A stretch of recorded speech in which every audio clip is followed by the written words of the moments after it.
today is also going to be interesting. We're going to see Australia and Pakistan lock arms with each other in the first game. To talk about this contest, I would just want to come to you, Yash, to know how this process works, because only the tournaments are changing. Australia's domination isn't changing. They have 2 victories in 2 games now. What, according to you, are the factors that define a team's success at an international level? It's very simply put. Australia have the best domestic structure.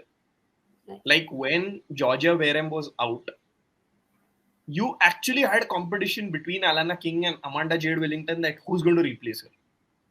The same situation cannot be told about any other side in this world.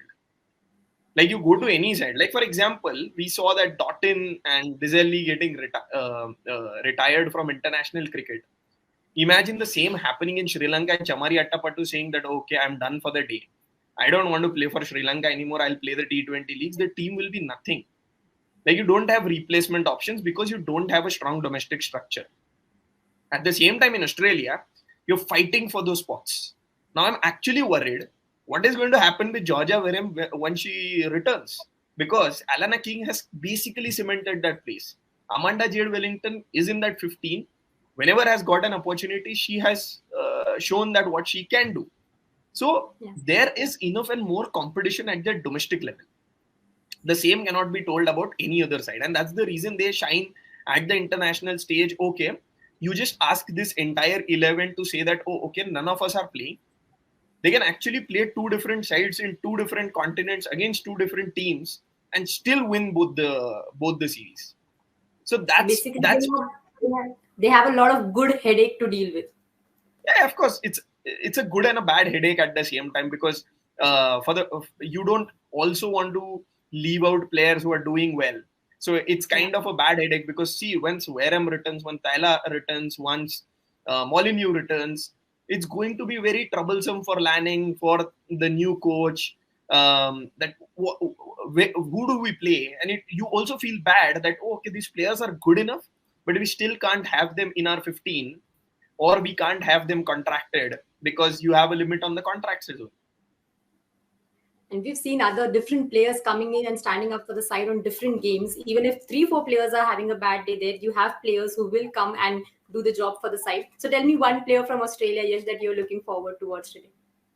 This is very difficult, tough, but certainly. Yeah, this is very, very difficult, but I'll just go with Alana King or whatever she's doing. Like once she's entered Ireland and England, when she's entered that UK, and the way she's just performing, I just feel that she's the one player to watch out.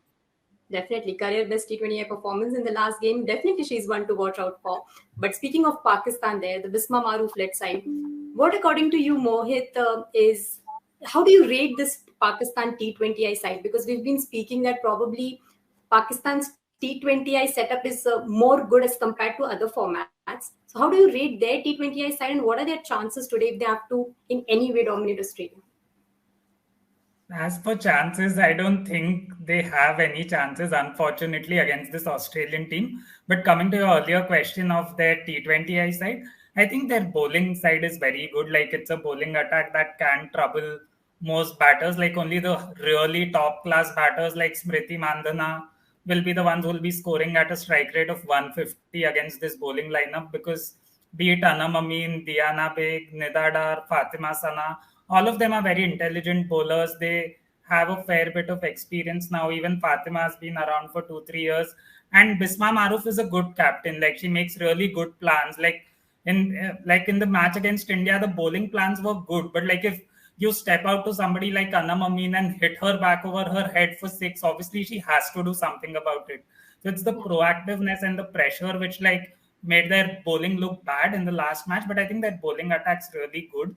But their batting is a big concern, especially if Nida Dar is not in that top 6, because like we were talking earlier also, just because of probably their batters are more suited to the 50 over format because they like playing risk-free cricket. Like Munib Ali is the one batter who always shows a lot of intent. Her strike rate also is not very high, but she takes those risks. Like last match, we saw third ball, she was down the track trying to hit Renuka Singh Thakur off her length. So that is what you want to see. And same with Aisha Naseem. As soon as the spinner bowled shot, she hit it away to the mid-wicket boundary for a 4. So you want to see more fearless cricket from Pakistan because they have nothing to lose. And somebody like Bisma Maroof should probably just go out and play the way she used to when she was a teenager without any pressures and everything, because I don't think you need an anchor in T20 cricket, even for a team like Pakistan. It's better if you like show that intent and get out for 10 of 7 balls like Aisha Naseem rather than like score 12 of 30 balls, because that just sucks all the momentum out of the innings and puts a lot of pressure on the batters that are coming in next. So I think Pakistan should just look to play fearless cricket. It's okay to get bowled out for 80. There's no point like playing 20 overs and scoring 110. So just take those risks, and yeah, you have nothing to lose. You can't go to the semi-finals and you don't get to play Australia very often, but you will be playing them again this year. So this is a good opportunity to make an impression on the Australians as well, that we are here to compete and we are not a team that you can defeat easily or take lightly. On that note, Just, tell us who's. just to add, I feel Aisha Naseem should open. Nida Dar should bat at 3 or 4. And Diana Baig should be the one finishing the innings because she has sixes in her radar, which Pakistan has not used to the way they should have been using.